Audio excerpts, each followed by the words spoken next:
If I get one more comment that mentions that I'm too young to understand this, guys, I was born in 1985.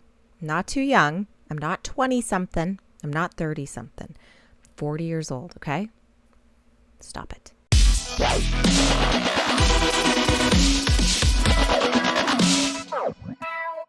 Hey everyone, I'm Ashlena. Welcome to my channel. I have been going down the Pink Floyd rabbit hole, if you will, and I just want to thank all of you for all of your comments.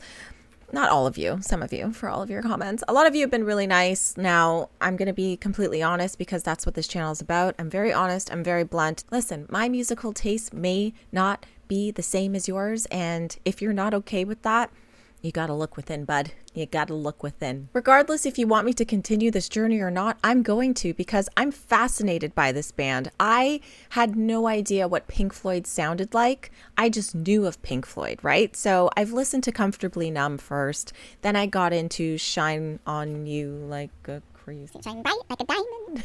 Shine On You Crazy Diamond. And then I listened to The Dark Side of the Moon, which one of my subscribers was so kind enough to send me the 50th anniversary edition on vinyl. I look forward to listening to that alone in the dark, all that good stuff. I'll get around to it. I just want to preface something, okay? I have a full-time job.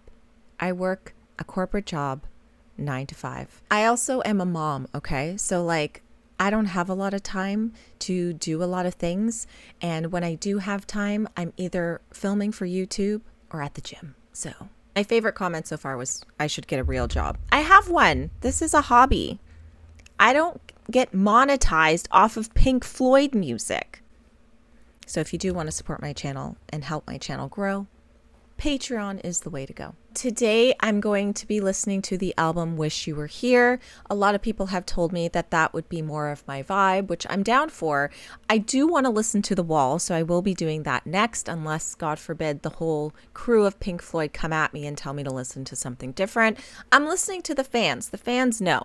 So I'm going to do Wish You Were Here, and then eventually I will get to the whole album of The Wall. Now, I'm excited for this one because Shine On You Crazy Diamond parts 1 through 5 and 6 through 9 are on this album, so I'll get to hear it in full. I find it odd that they're not next to each other. Number 1 is parts 1 and 5, and number 5 is 6 and 9. I guess I'll figure out why this happened. All right, let's do it. Okay, I'm going to pause it. Okay, obviously I've heard this song before, so it's not a big surprise, but I haven't heard the audio version of it, and I have to say, this might be my favorite Pink Floyd song. I just love the guitar. It's so sensational. You can just feel the soul. It's like an opera singer walked on stage and started going off, and I love opera music and I love opera singers. It's kind of the same feeling. You feel all the emotions. It's like the guitar is telling a story. And to be fair, I know I said in the past that the saxophone could be replaced by the guitar. I get the vibe. I get the vibe now. After hearing it like this, I get it. The sax is a vibe. Would I like a guitar there instead? Yes, because I'm not going to lie, but I like it. It's a great song. I have questions. I have questions why this album has 5 songs on it, even though it still is like a 45-minute album. That's interesting. I know this album came out in 1975. I'm just curious the order of things. This band started in 1967, which is crazy. So The Dark Side of the Moon came out first, and then this album, Wish You Were Here, came out. So that's interesting. And then obviously The Wall came after. So I feel like I'm going in a semi-good order, even though I didn't start right at the beginning, but happy to dive into those albums as well one day. So good. Okay, let's keep this rolling. Okay, so the next song is called Welcome to the Machine. It's like half the amount of time that Shine On You Crazy Diamond is. I can't believe that song is 13 and a half minutes. That's madness. And to be fair, I would actually like to own this on vinyl just to hear that one song so far, because I feel like it's a vibe, It's a vibe. Okay, let's listen to Welcome to the Machine. But I'm going to transition it from Shine On You Crazy Diamond.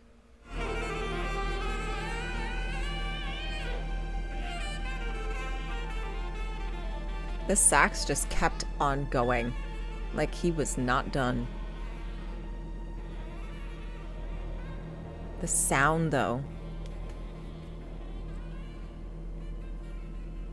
It does, like, sound like a machine is running, which is crazy. Let's hear this transition. Perfection.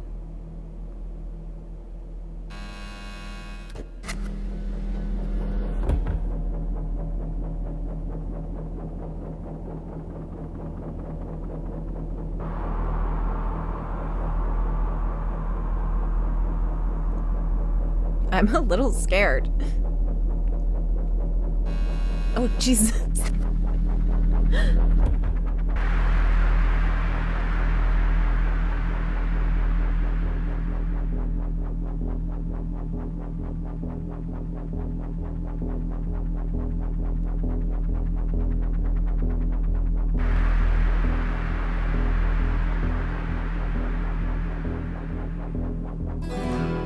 Oh.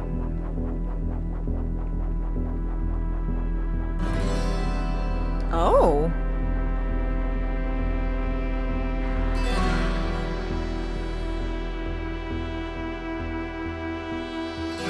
Welcome, my son. Welcome to the machine.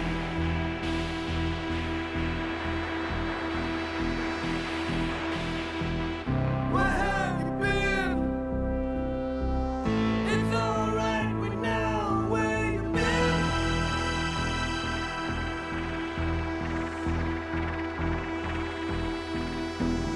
You've been in the pipeline, filling your time, provided with toys and scouting for boys. You bought a guitar to punish your mom. You didn't like school, and you know nobody's fool.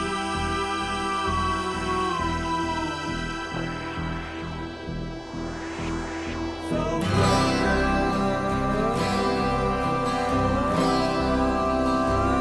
to the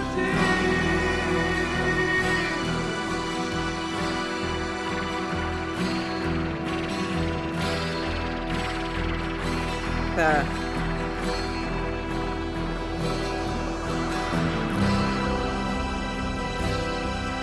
Oh my god, the acoustic guitar.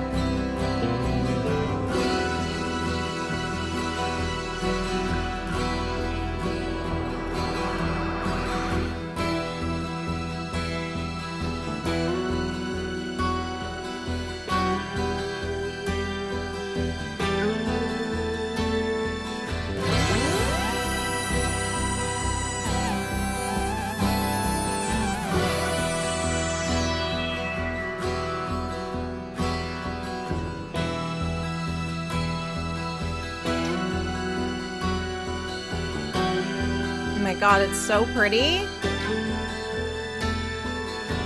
And then that.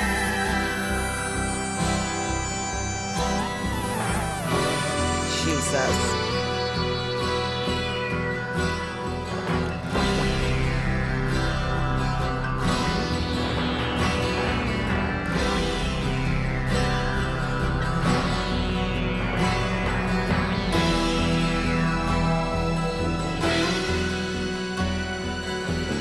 Oh my god, this part is so amazing.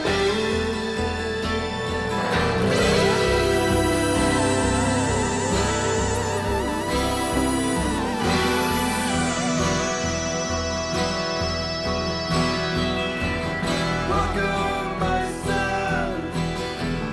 Welcome to the machine.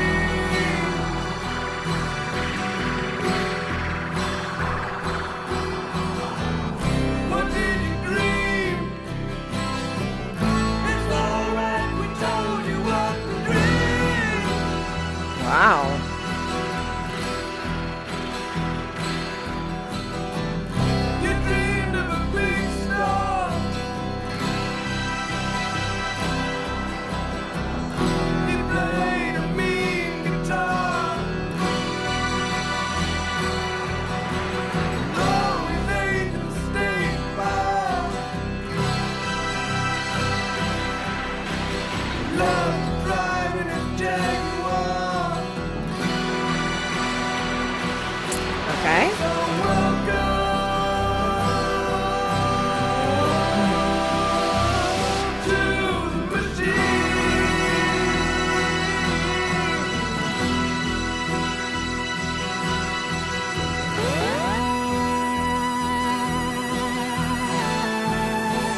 What is happening? Is that the Jaguar?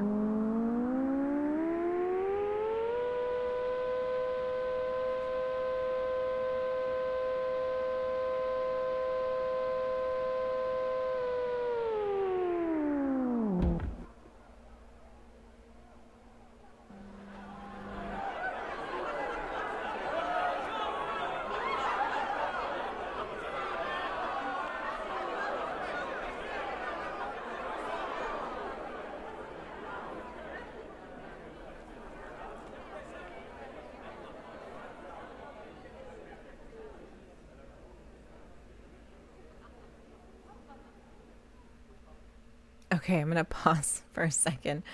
Actually, there's like 10 seconds left.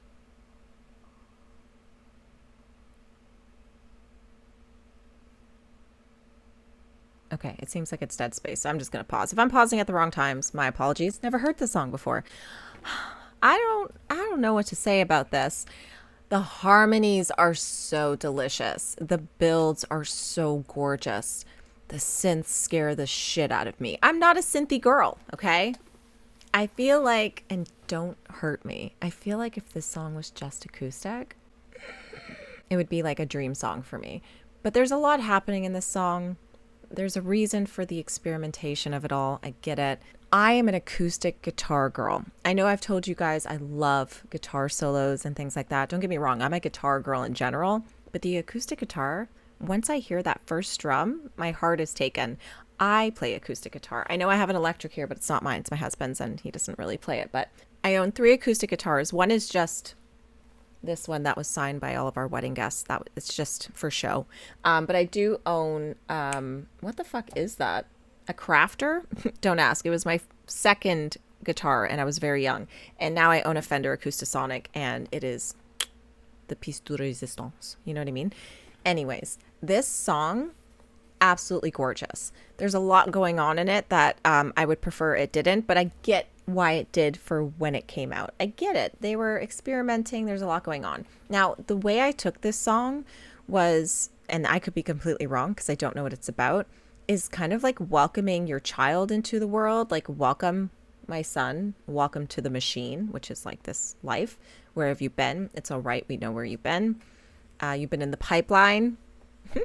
In your belly, filling time provided with toys and scouting for boys. I don't know what the fuck that means. And it kind of made me raise an eyebrow, but I'll look into it. It's like they grew up, you bought a guitar to punish your mom, and you didn't like school, and you know you're nobody's fool, so welcome to the machine. But yeah, the lyrics are very strange at the end, where he's like, he played a mean guitar, he always ate in the steak bar, he loved to drive his Jaguar. Just kind of sounds like they were looking for words to rhyme, to be fair. But let's look into the song before we get all judgmental. We don't want to get all judgmental, okay? Okay, the song could be interpreted in 2 main ways. Pink Floyd's own scathing view of the music industry. Okay, yeah, that actually, I could see that. You know, welcome to the machine. You know, this is the music industry machine. I could get that as well. And then it says a dystopic vision of the present or the future society in which we live. This society is depicted as a machine that shapes our lives since birth. Okay, so that's kind of where I was going with that. So I'm on the right track. So that's good. If you know of another meaning of this song, let me know. Let me just click on the lyrics. I love genius.com, and no, I'm not sponsored, because you can click on the lyrics and people tell you kind of what the lyric is about. So the whole "where have you been," it's a rhetorical question. It is asked to the musician or person by the big man, whoever he is. The irony lies in the fact that even though the question is plain and direct, pertaining to what the person was doing, the big man already knows the answer, or whatever response the musician might give. It is reflective of the long industry ladder that one must climb to become a big man. Interesting. Scouting for boys. Let's figure out what this is. I'm assuming now that I know this information, scouting of boys is putting more people in the band kind of thing. The artist had a typical upbringing. He played with toys and was a Boy Scout. Scouting for boys is a reference to the book that spawned the Boy Scout movement. I was like, not a Girl Scout, but I was a brownie, but I left because it was stupid. So this line could also mean that being provided with toys would be the tools of the craft and also the rock star lifestyle. Instruments, amps, drugs, the clothing, the girls, while scouting for boys may be additional band members or followers or roadies. Cool. Interesting. Honestly, there are certain parts of this song that make me love this song, but the ending scared the bejesus out of me, and I think you all probably expected that. I was not expecting to hear this acoustic guitar. Like, the intro alone sounds like it's gonna be an EDM dance song, like brum brum brum brum brum, and then the bass kicks in. Hey, you never know, EDM artists can be inspired by this. But that one strum, I was like, yep, I'm in it to win it. Like, ooh, guitar. And then I guess my second favorite thing of the song is just that build. Yes.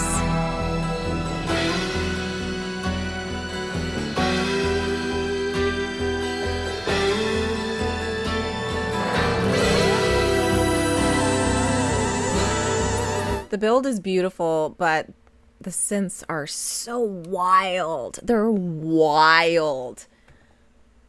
They're wild. The only reason I like this song is because you can still hear the acoustic guitar in the background. Now, that's just my personal take. If you love the song, I get it because it is a great song.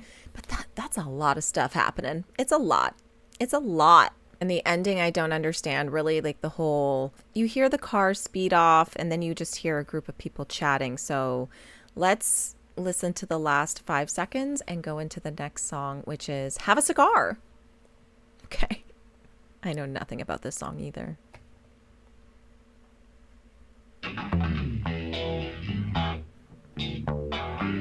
Ooh, I love a bass line.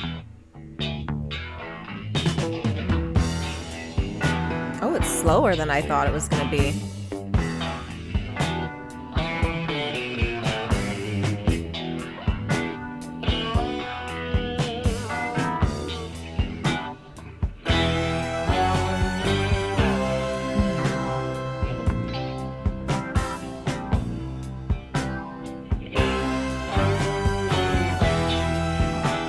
I'm sorry. I have to pause this because I don't care if you guys get mad at me for saying this because I know I've said it before. The amount of Lana Del Rey songs that are popping in my head, I feel like she was heavily influenced by Pink Floyd. Like, this song sounds like one of her songs, and that's a compliment. But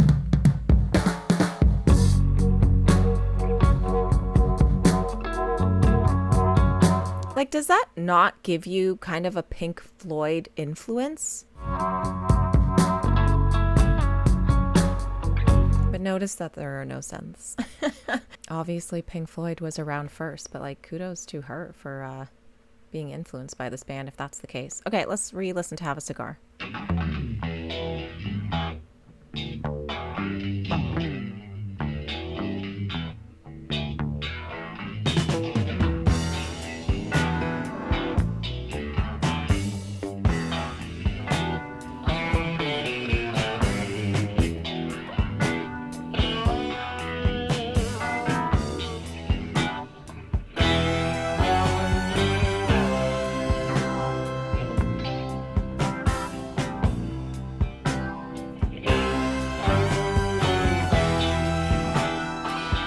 This reminds me of West Coast from Lana Del Rey.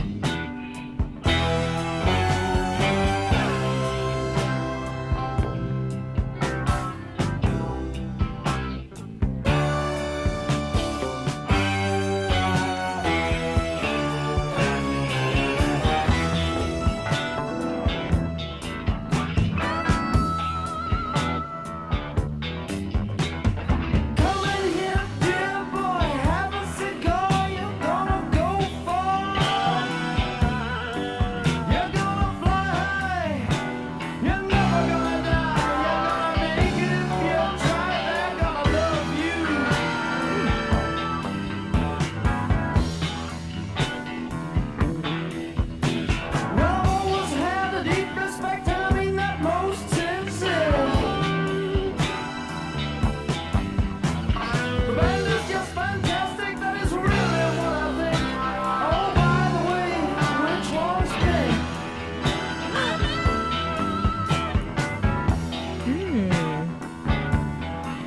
And it will tell you the name of the game, boy. We call it riding the gravy train.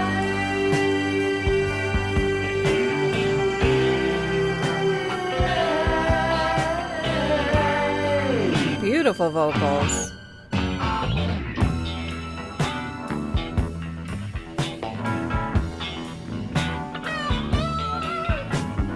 We're just knocked out. We're hard about the sound. You gotta get over much. You owe it to the people. We're so happy we can hardly count.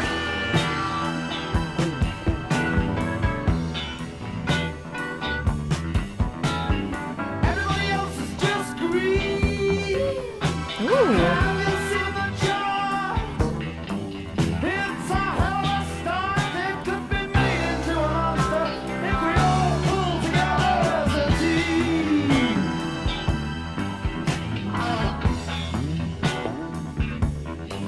And it will tell you the name of the game, boy. We call it riding the gravy train.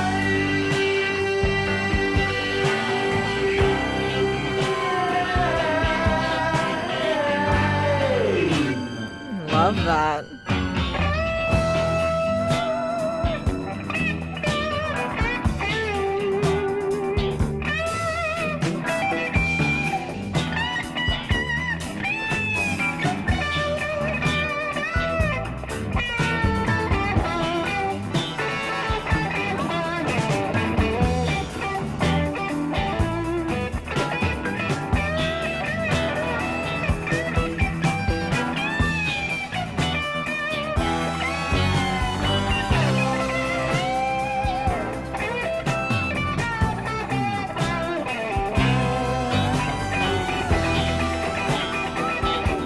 Ooh.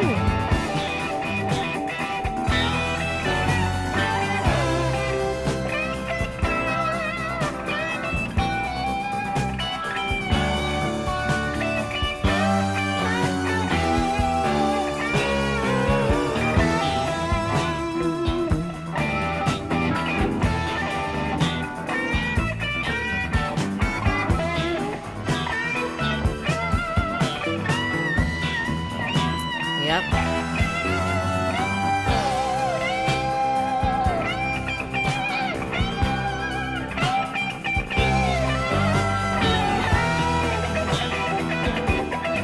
I love that.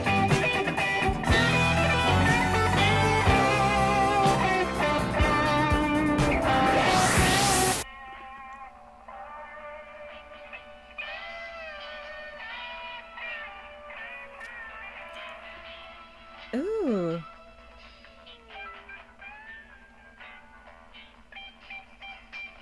Okay, I'm pausing because it's going into the next song, but like it sounded like it switched to like a radio sound. You know what I mean? Like not good radio, like AM radio.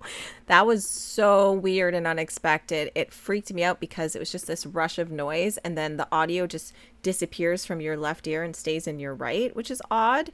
And a lot of people have commented that I'm wearing my headphones on the wrong side. It says R on this side. I know the cable is normally on the left on headphones. Go complain to Soundcore. Also not sponsored. Okay, I like this song a lot, and I'm going to tell you why. I love the bass in this. I love the guitar solo in this. I actually love the lyrics because it's so simplistic. It's literally like talking about a conversation they had with like someone in the music industry, like, oh, come in here, dear boy, have a cigar. You're going to go far. You're going to fly high. You're never going to die. You're going to make it if you try. They're going to love you. Like the fans are going to love you. The band's just fantastic. That's really what I think. Oh, by the way, which one of you is pink? Like that's funny. For them to put that in a song is so wild. I love it. I would love to know who they were writing the song about. I love we heard about the sellout, so I'm not sure what they sold out on. You got to get an album out. You owe it to the people. We're so happy we can hardly count. Have you seen the chart? It's a hell of a start, but it could be made into a monster if we all pulled together as a team. Riding the gravy train, people. That is iconic. Let's look into this. So Roy Harper is singing this one, which is interesting. David Gilmour said the following in an episode of In the Studio with Redbeard. We did have people who would say to us, which one's Pink and stuff like that. There were an awful lot of people who thought Pink Floyd was the name of the lead singer, and that was Pink himself and the band. That's how it all came about. It was quite genuine. Okay, well, that's interesting. I could see why they would think that, but also, like, whose name is actually Pink? Besides, the singer Pink. But that's not even her name. Her name's Alicia Moore. So you know what I mean? Like, it doesn't make sense. So for people to ask that is genuine, but also really fucking stupid. Okay, pretty straightforward song. I dig it. The ending, as always. There has to be a surprise in Pink Floyd. Otherwise, it's not Pink Floyd, I guess. That scared the living bejesus out of me. Okay, let's listen to the end of Have a Cigar and go into Wish You Were Here.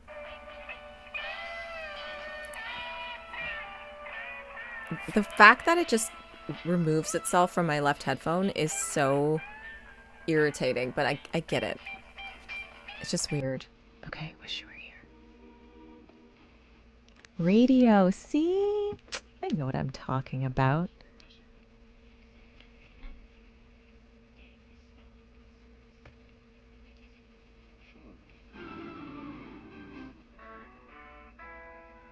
Is it gonna like fade back in?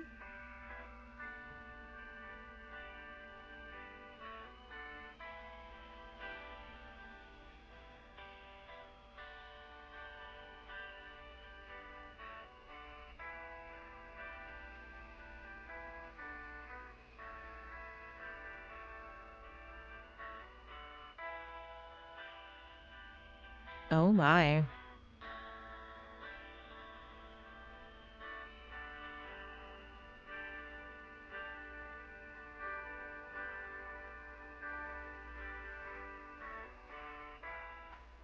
Jeez.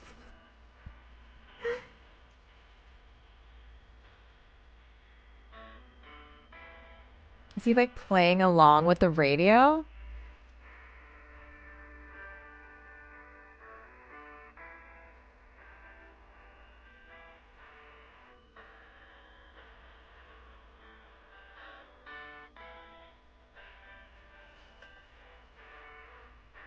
This is so cool.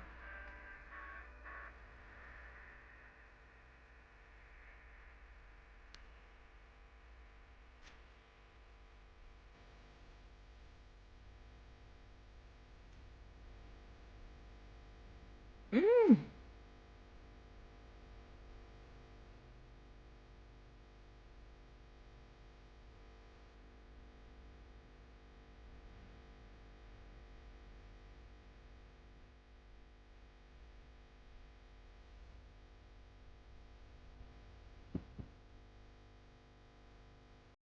Mm.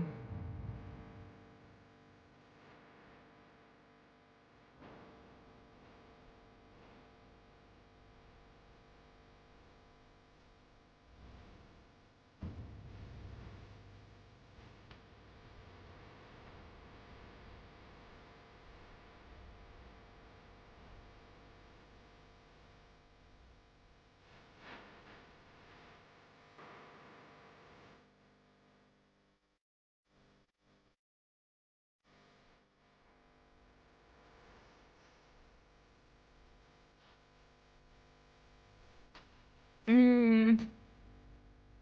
This is so pretty.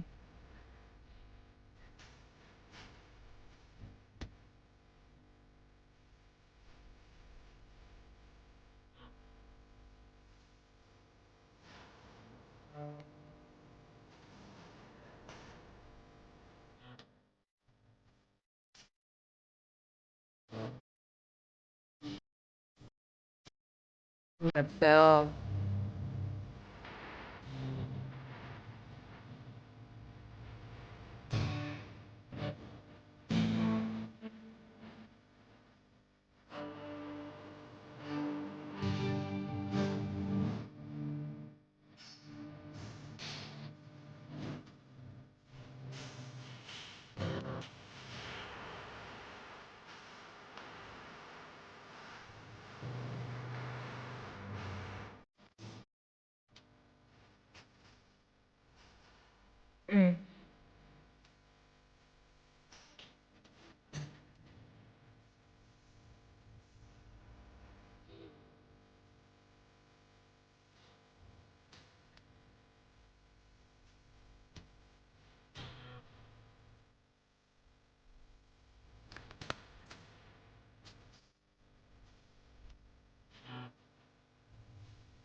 I'm like preparing myself for something weird.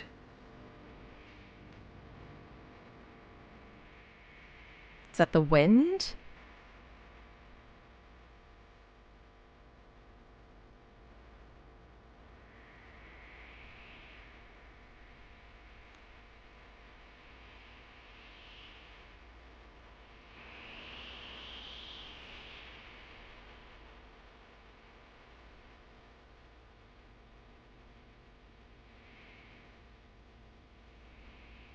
Okay, pausing because there's 1 second left.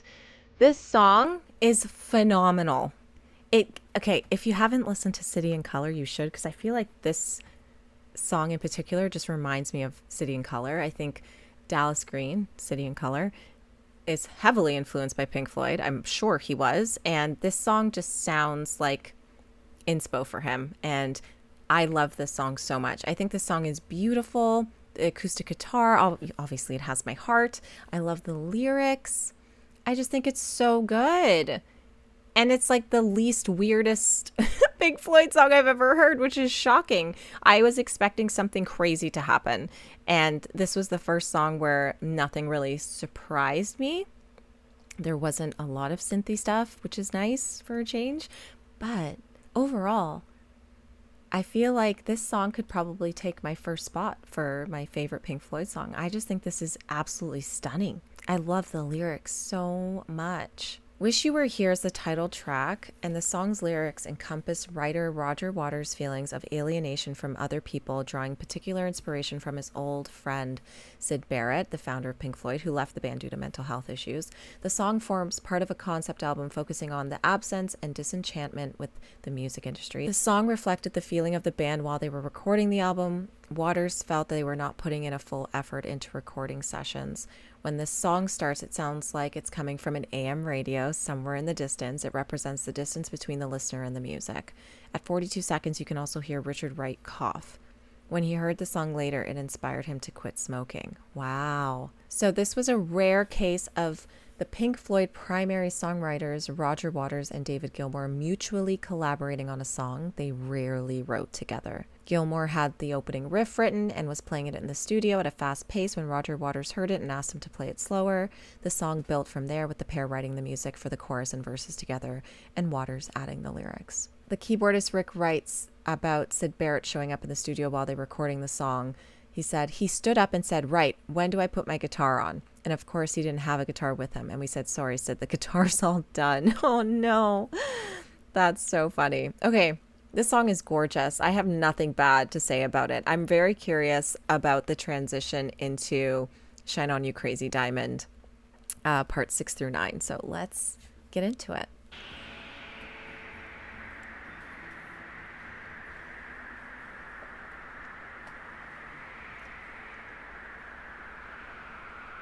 I think with all the people telling me about The Wizard of Oz and Pink Floyd, I just can't help with this wind sound to think of The Wizard of Oz now.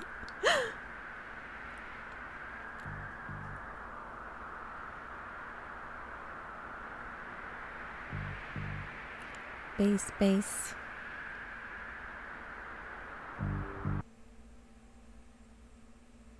Wow. And then there was silence. Very interesting. Very interesting. I have to say, Shine On You Crazy Diamond is a beautiful song. I really enjoy it. It's long, but I feel like music doesn't have to have a set time. I know the whole popularity around 3 to 4 minute songs is for radio mostly, but now that nobody really gives a shit about radio as much as they used to, I still like radio, by the way. I just don't care if a song is 20 minutes or 2 minutes. I just want the song to be good. This is an amazing album. I'm not gonna lie. There were parts where I got scared, and there were parts that I thoroughly enjoyed. So I definitely like this a lot. I really do. I'm really glad my mom told me to listen to Shine On You Crazy Diamond because it's definitely one of my favorites. And it's funny that she told me that song because I feel like now that I've heard the album Wish You Were Here, I kind of like it more than The Dark Side of the Moon. I think it's just more of my vibe personally. The Dark Side of the Moon has some amazing tracks, don't get me wrong, but I feel like I connect with Wish You Were Here way more. Shine On You Crazy Diamond, both songs are phenomenal. Welcome to the Machine is interesting. Have a Cigar, great lyrics. Wish You Were Here, iconic. Like that is definitely my favorite song. Wish You Were Here and Shine On You Crazy Diamond. It's a fight between the two, okay? I just think this album is wonderful. I think it's so crazy that it's 5 songs, but it's still a 45-minute album. That's madness. But the fact of the matter is the thought process behind it is just, it's beautiful. I love the acoustic portions of this album. I love the acoustic guitar so much. So guys, I like this a lot. I hope you enjoyed my reaction to it.